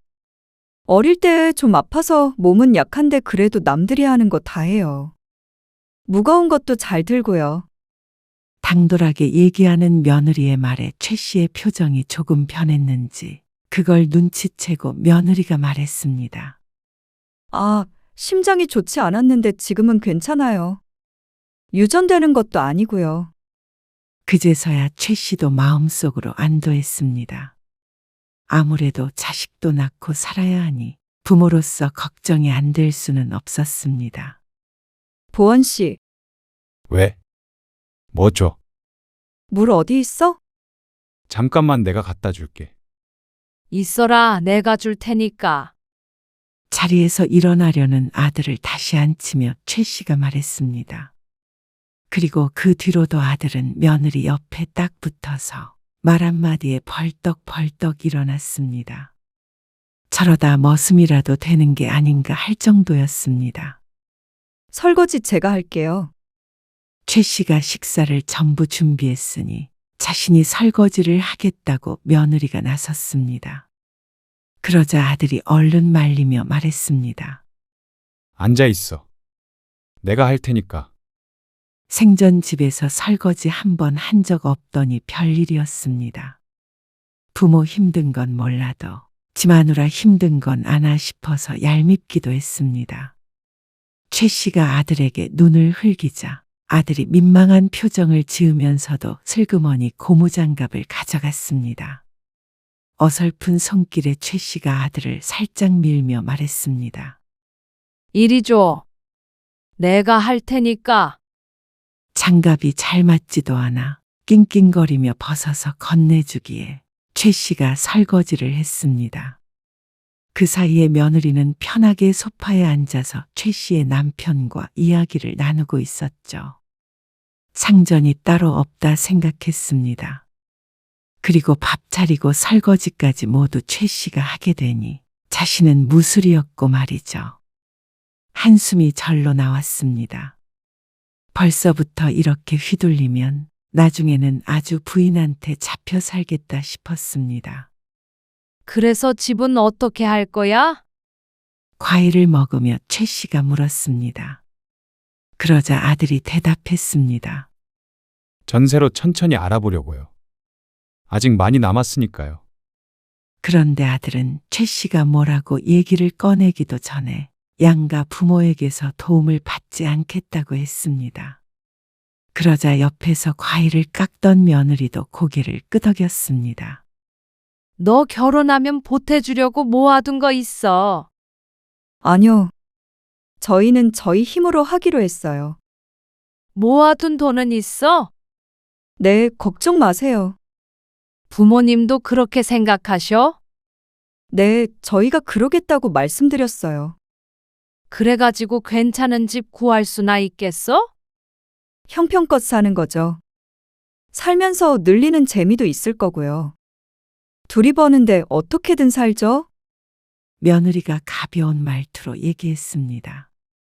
참 태평하다 싶었습니다. 요즘 세상에 그렇게 조금씩 늘려서 애 키우며 어떻게 사나 싶었습니다. 최 씨가 몇 번 더 말을 꺼내자 며느리가 단호하게 대답했습니다. 아니요, 어머님. 그러지 마세요. 저는 부모님 돈 필요 없습니다. 너무 차가운 말에 최 씨도 입을 다물었습니다. 남편도 그만하라고 최 씨에게 눈치를 줬고 말이죠. 준다는데도 이렇게까지 거절할 일인가 싶었습니다. 참 별난 며느리가 다 있는 것 같기도 하고 아니면 친정이 너무 어려워서 양쪽에 받지 않으려 하나 생각이 되기도 했습니다. 그런데 아들 며느리가 돌아가는 길에 최 씨가 둘의 대화를 우연히 듣게 되었습니다. 부모의 지원을 받지 않는 이유에 대해 말이죠. 양가 도움받으면 그만큼 부모님한테 간섭받을 각오 해야 해. 알지. 나도 그렇게는 생각 못 했는데. 당연하지. 부모님도 사람인데. 해주면 바라게 되고 서운하게 될 거 아냐. 우리가 알아서 살아야 행복해. 맞아. 맞는 말 같긴 한데 묘하게 기분이 가라앉았습니다. 결혼하기도 전부터 선을 긋는 느낌이었습니다. 그래도 돈을 달라는 것도 아니고 주지 말라는데 뭐라고 할 명분은 없었습니다. 둘이 알아서 잘 살겠다니 할 말이 없었죠. 그리고 그 말대로 아들 며느리는 결혼 후에 잘 살았습니다. 작지만 깔끔한 전셋집을 구해서 신혼을 시작했습니다. 여보세요. 지영이니? 네, 어머님. 어쩐 일이세요? 아, 오늘 오후에 잠깐 너희 집에 들리려고. 저희 집에요? 오후에 아무도 없죠. 일하는데. 알어. 반찬 좀 주려고 그러지. 놓고 갈게. 아니에요. 퇴근하고 보원 씨한테 들렀다 오라고 할게요. 아, 바쁜 애를 뭐하러 보내? 내가 그쪽 지날 일이 있어서 그래. 비밀번호만 알려줘. 비밀번호요? 그래. 요것만 넣어 놓을 테니까. 정 두고 가시려면 관리실에다가 맡겨주세요. 뭐? 며느리의 말에 최 씨가 놀라 되물었습니다. 아무리 그래도 자신이 반찬 배달을 하는 사람이 아닌데 어떻게 관리실에다 두고 가라는 소리를 할 수 있나 싶었습니다. 아침에 급하게 나오느라 집도 지저분하고요. 비밀번호 알려드리는 건 좀 그래서요. 사람 사는 게 다 그렇지. 청소 안 했다고 내가 흉 볼까봐 그러니? 그리고 내가 뭐 훔쳐간대? 비밀번호를 왜 못 알려줘? 그러자 한숨 소리가 들려왔습니다. 그렇게 며느리와 한바탕 하고 나니 반찬이고 뭐고 갖다 줄 생각이 안 들었습니다. 도무지 곁을 내주지 않는 며느리 때문에 최 씨도 마음에 상처가 됐습니다. 며느리라지만 딸처럼 그렇게 지낼 수는 없는가 싶었죠. 며느리는 스스로 며느리라는 생각을 잘 안 하고 지내는 듯 했습니다. 전화도 먼저 하는 법이 없었고 명절에 와도 설렁설렁 일하는 신용만 했습니다. 그리고 손가락질로 최 씨의 아들을 부려먹었습니다. 어머님, 식구도 별로 없는데 음식이 너무 많아요. 그래, 여보. 줄이자고 그렇게 얘기했잖아. 내일은 정인애도 오잖아요. 음식 조금만 하면 누구 코에 붙여요? 먹을 음식만 하면 되잖아요. 다 먹을 음식이야. 산적 같은 건 아무도 안 먹으니까 안 해도 되지 않아요? 산적이 차례상에 없으면 되니? 차례상에 한번 올리고 버리면 아깝잖아요. 끝까지 수긍하는 법 없이 맞받아치는 며느리. 늘 이런 식이었습니다. 최 씨가 한마디 하면 며느리는 두 마디, 세 마디를 하며 반박을 했습니다. 늘 며느리와 대화만 하면 이랬습니다. 그리고 며느리가 말만 하면 남편이고 아들이고 전부 며느리 편이었습니다. 집안에서 최 씨의 편을 들어주는 사람은 누구도 없었죠. 어머님, 제가 이거 끼울 테니까 어머님은 다른 거 하세요. 그러면서 은근히 일까지 시키는 며느리였습니다. 여우인지 사람인지 몰랐습니다. 보원 씨, 설거지 할 거지? 알았어, 내가 할게. 아이고, 일이네. 어느 세월에 해. 아니에요. 어머님, 보원 씨가 할 거예요. 손끝이 야무지지 못하잖아. 하다 보면 느는 거죠. 내 아들 부려먹으며 이런 말을 하는 며느리를 어떤 시모가 곱게 볼까 싶었습니다. 하지만 그 마음을 입 밖으로 꺼내진 않았습니다. 그러다가 며느리가 임신을 했습니다. 쌍둥이라고 했죠. 어머님, 이제는 반찬 가져다 주지 마세요. 왜? 지난번에 준 거는 임신한 사람한테 좋다는 거야. 어차피 먹을 사람이 없어요. 지난번에도 말씀드렸잖아요. 너희는 밥도 안 먹고 살아? 왜 먹을 사람이 없어? 둘 다 일하는데 집에서 밥 잘 못 먹죠. 보원이 걔는 아침은 꼭 먹는 애야. 저녁도 사 먹지 말고 집에서 먹으면 되잖냐? 보원 씨 아침에 속 안 좋다고 아무것도 못 먹어요. 너는 아무튼간 따박따박 됐다. 그러면 내가 준 건 다 버렸냐? 먹다가 남아서 버렸죠. 저 위에서 주시는 거면 그러지 마세요. 얘는 챙겨줘도 하지 말래? 참 희한했습니다. 맞벌이하는 아들 내외 음식하는 게 힘들까봐 매번 반찬을 줬는데 그걸 이제 하지 말라고 했습니다. 남들은 부모가 이런 거 저런 거 다 챙겨준다는데 최신에는 며느리가 차가워서 그마저도 싫은 모양이었습니다. 원하지도 않는데 주시는 거. 그것도 폭력이나 마찬가지예요. 그 말에 최 씨는 큰 충격을 받았습니다. 며느리는 꼴도 보기 싫어졌습니다. 그래서 한동안 연락을 하지 않았는데 이 못된 아들 내외는 자신들도 최 씨에게 전화 한 통 없었습니다. 며느리라고 하나 있는데 없는 것과 크게 다르지 않았습니다. 그렇게 최 씨는 한동안 아들네와 연락도 잘 안 하고 지냈습니다. 무슨 일이 있을 때나 가끔씩 살았는지 죽었는지 들었죠. 며느리가 아이를 낳았을 때도 안 가봤습니다. 반기지도 않는데 뭐하러 가나 싶었죠. 그런데 손주들까지 생겼는데 그렇게 아들네와 등진 채로 살 수가 없었습니다. 딸은 일찍 결혼했는데도 애를 낳지 않으니 쌍둥이가 유일한 손주였습니다. 게다가 친손주들이었기에 마냥 외면할 수가 없었습니다. 피가 끌리는 것이겠죠. 나다. 애기들 보러 이번 주말에 가마. 네. 주말에 오세요, 그럼. 최 씨의 전화에 며느리도 아무렇지도 않게 대답했습니다. 그렇게 최 씨는 혼자 싸우고 혼자 풀었습니다. 며느리가 풀어주질 않으니 늘 먼저 다가갈 수밖에 없었습니다. 그렇게 아들네 방문해서 손주들을 보니 며느리에게 서운했던 감정도 눈 녹듯 사라지는 듯 했습니다. 아이고, 눈코가 우리 보원이랑 똑같이 생겼네. 눈은 저 닮았죠. 보원 씨는 눈은 작잖아요. 작기는? 저 정도면 큰 편이지. 다들 저 닮았다고 하던데요. 아무튼 한마디를 안 지는 며느리였습니다. 그래도 손주들을 보니 좋았습니다. 그래서 최 씨는 아들네에 자주 왕래하게 되었습니다. 삶에 활력이 생기는 기분이었습니다. 또 가? 애들 불편하게 왜 가? 뭐가 불편해요? 내가 애들도 봐주고 하는데. 봐주긴 뭘 봐줘? 일만 늘리지. 꼭 나를 못 잡아먹어서 안달이지. 그런데 어느 날이었습니다. 아들네 집에서 쉬고 있는데 며느리가 조심스레 물었습니다. 어머님, 저 복직을 곧 해야 하는데요. 그래?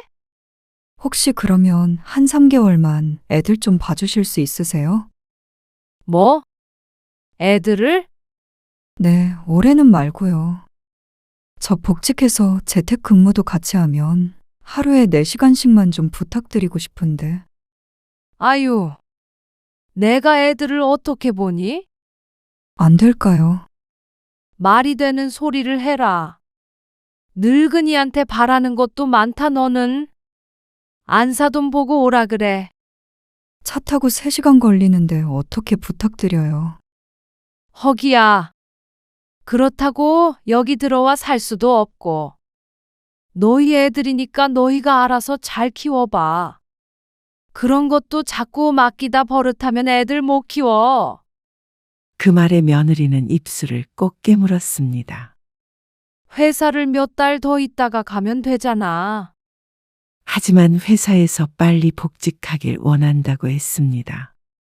뭐 그런 회사가 다 있냐? 아무튼간 애는 못 봐줘. 누구 골병 날 일 있니? 며느리의 부탁이 얄미웠습니다. 자긴 며느리 도리하기 싫고 시부모만 보모 노릇을 하라는 것인 듯 했습니다. 그래서 당연하듯 거절을 했죠. 네, 알겠어요. 서운하게 생각하지 말어라. 그 뒤로 며느리와는 또 대면대면하게 지냈습니다. 전화하면 애기들 때문에 바쁘다 그러고 가겠다고 그러면 다음에 오시라고 했습니다.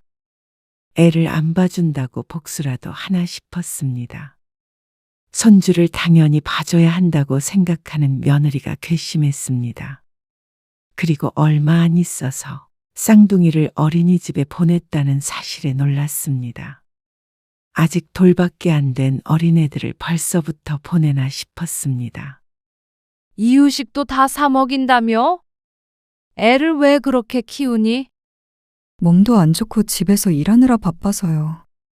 며느리는 복직을 했다는데 몇 달간은 재택근무를 한다고 했습니다. 곧 회사에 나가야 하는데 그때를 위해서 미리 어린이집에 아이들을 맡겼다고 했죠. 그러다가 며느리가 회사에 나가게 되자 반대로 아들이 육아휴직을 했다고 들었습니다. 이게 무슨 황당한 일인가 싶었습니다. 육아휴직? 남자가 무슨 육아휴직이야? 요즘에 육아는 같이 하는 거잖아요. 저희 회사도 다 돼요. 언제까지? 1년 휴직해요. 뭐? 그렇게 오래? 이게 무슨 요지경이냐? 남자가 애 보고 여자가 나가서 일을 해. 객관적으로 봐도 아들의 직장이 더 좋았습니다. 그런데 왜 반대로 하는지 이해가 안 됐습니다. 지영이네 회사는 오래 휴직 못해요. 분위기가. 그래서 어쩔 수 없었어요. 손주들 봐주기를 거절한 건 최 씨였지만 이런 걸 바란 건 아니었습니다. 며느리도 참 왜 그러는지 몰랐습니다. 애들을 엄마가 키워야지 남편 손에 맡길 생각을 어떻게 하는지 몰랐죠. 차라리 내가 봐줄게. 그제서야 며느리에게 애들을 봐주겠다고 하자 며느리는 단칼에 거절했습니다. 이미 저는 복직했고 보원 씨는 휴직했어요. 안 봐주셔도 돼요. 그래도 애를 어떻게 보니? 자기 새끼인데 왜 못 봐요? 봐준다고 해도 싫다고 하니 어느 장단에 맞춰야 할지 몰랐습니다. 아들도 최 씨의 도움은 이제 필요 없다고 하는데 은근히 섭섭하기도 했죠. 보원이도 이참에 일도 쉬고 좋지. 애들이랑 시간도 보내고. 남편은 대수롭지 않게 생각했습니다. 그런데 가만 생각해보면 그게 크게 틀린 말도 아니었습니다. 늘 바쁘게 일하던 아들이 쉬엄쉬엄 집에 있는 것도 나쁘지 않다고 생각했습니다. 며느리가 아니라 아들이 집에 있으니 오히려 놀러 가기도 편하겠다 싶었습니다. 늘 며느리한테 연락해서 방문하기에 눈치가 보이기도 했는데 잘 됐다 생각했습니다. 아들이랑 손주들이랑 같이 시간을 보내면 그만큼 행복한 노후가 없겠구나 싶었죠. 또 오신다고요? 또? 말이 좀 그렇다? 아니, 어제도 오셨잖아요. 낮에 애들 데리고 병원 갔다 와야 해요. 그럼 저녁에 갈게. 그러자 아들이 한숨을 푹 쉬며 알았다고 했는데 그게 어쩐지 마음에 남았습니다. 요새 들어 자주 가긴 했지만 이렇게 안 반기는 티를 낼까 싶었습니다. 나도 너 보러 가는 거 아니야. 애들 보러 가는 거지. 그래도 어쩌나 싶었습니다. 아쉬운 사람이 숙이고 들어가는 거였죠. 오후 늦게 아들네 집에 가서 시간을 보냈습니다. 그런데 아들이 육아휴직을 하고 나서 최 씨가 쭉 보니까 아들의 하루가 참 딱했습니다. 빨래도 네가 해. 그럼 집에 있는 사람이 하죠. 일하고 들어온 사람한테 빨래도 하라고 해요. 너는 뭐 집에서 노니?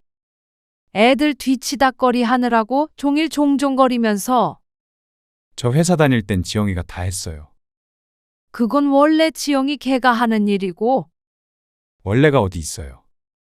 아무튼간 팔불출이야. 그리고 조금 시간이 지나자 며느리가 퇴근해서 집에 왔습니다. 그러자 아들이 밥을 차리기 시작했습니다. 그동안에는 낮에만 있다가 가서 몰랐는데 식사 준비까지 아들이 하는 모양이었습니다. 참 기가 막힐 노릇이었습니다. 며느리가 씻고 나와서 뽀얀 모습으로 거실에 앉아 아이들과 놀아주고 있었습니다. 소파에서 그 모습을 지켜보던 최 씨가 며느리에게 말했습니다. 넌 참 얼굴이 폈다. 네? 저요? 그래. 회사 일이 재밌니? 재미있어서 일하는 사람이 어디 있어요. 근데 점점 얼굴이 좋아져. 너는 좋겠다, 얘. 집에 오면 남편이 요리도 해주고 빨래도 해주고. 좋죠? 우리 아들이 너랑 결혼하고 집안일 많이 배우네. 며느리 보고 찔리라고 한 소리였는데 며느리는 태연하게 맞받아쳤습니다. 그럼요. 이제 잘해요. 너는 아무것도 안 하니? 어머님 아시잖아요. 저는 체력이 약해서 회사에서 일하고 돌아와서 집안일까지 하진 못해요. 그래. 그러니까 보원이가 다 해주더라. 그래서 많이 늘었잖아요. 그거 늘어서 어디다 써? 아무리 그래도 남자애한테 그런 걸 시키니?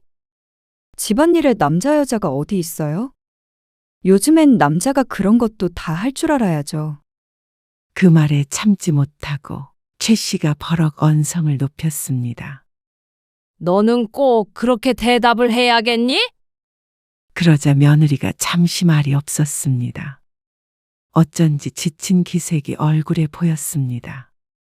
그러고 나서 조금 뒤에 며느리가 조용히 말했습니다. 어머님은 제가 미우세요? 뭐? 큰 소리로 대꾸하긴 했지만 속으로는 뜨끔했습니다. 살림 대신해 주실 거 아니면 그런 말 마세요. 안 그래도 내가 보원이 그러고 있는 거 안쓰러워서 해주겠다고 했더니 싫다 그러더라.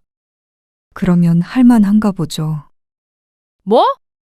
넌 남편한테 그런 걸 시키고 싶니? 저도 그런 거 다 했는데 뭐가 문제예요. 다른 집 살림하라는 것도 아니고 저희 집인데요. 육아휴직을 하려거든 네가 해. 남자가 바깥 일을 해야지. 직장도 보원이가 훨씬 좋잖냐? 네. 보원 씨 직장이 더 좋아서 육아휴직해도 돈 나오고요.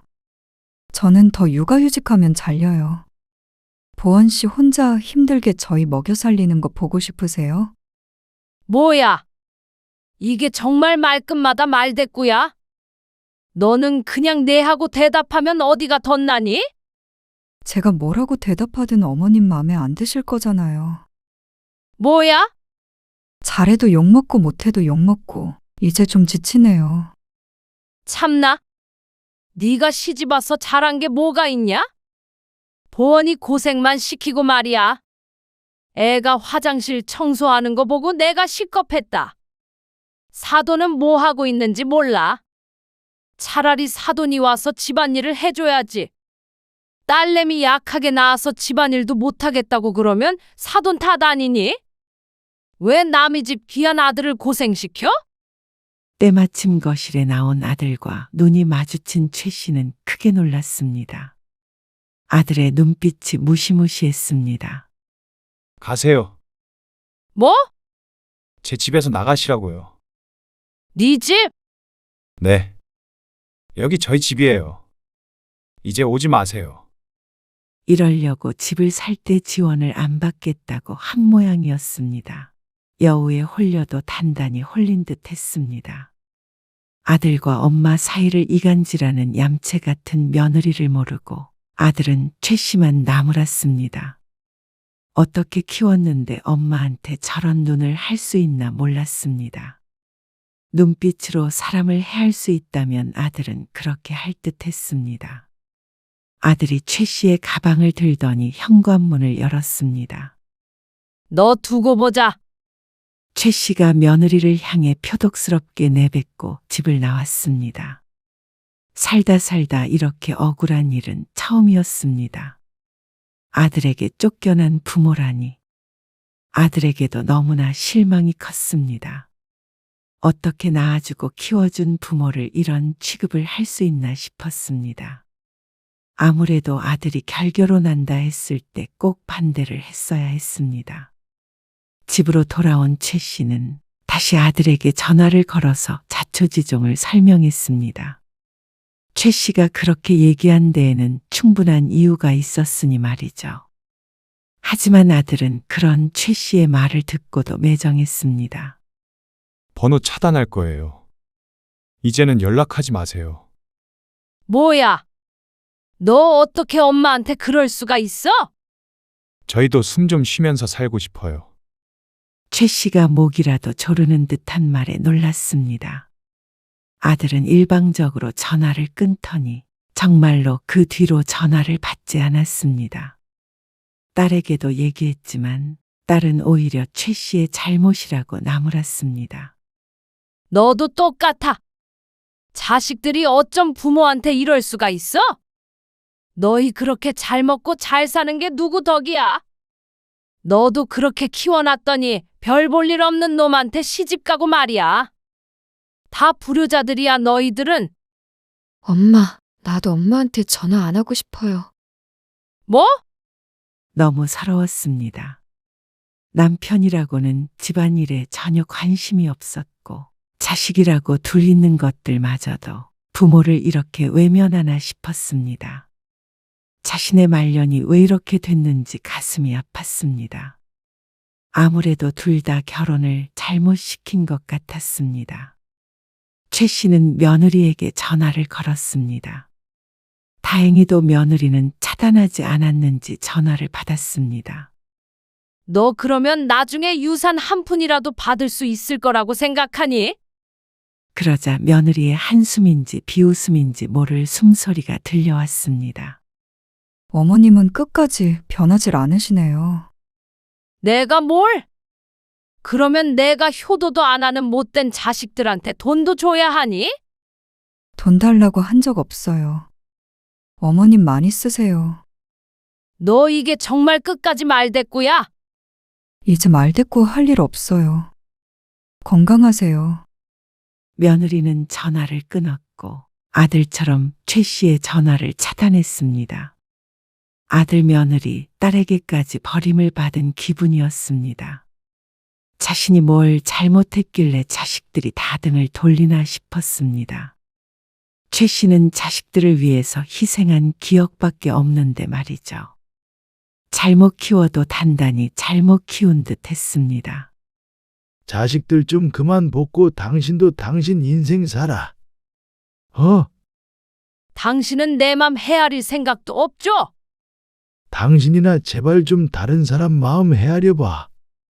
남편마저도 최 씨의 편이 아니었습니다. 그 뒤로는 남편조차도 집에서 최 씨를 투명인간 취급했습니다. 부부가 아니게 되었죠. 최 씨는 그렇게 가족들에게 버림받았습니다. 아무리 전화해도 받는 사람이 없었습니다. 남편과는 가끔 통화를 하는 것 같은데 말이죠. 최 씨의 노후는 무척 쓸쓸했습니다. 자식이 있어도 없는 것보다 외로웠죠. 살아온 지난 날들이 후회가 됐습니다. 진작에 자식에게 헌신하지 말걸 하고 말이죠. 하지만 뒤늦게 최 씨의 말을 들어주는 사람은 아무도 없었습니다.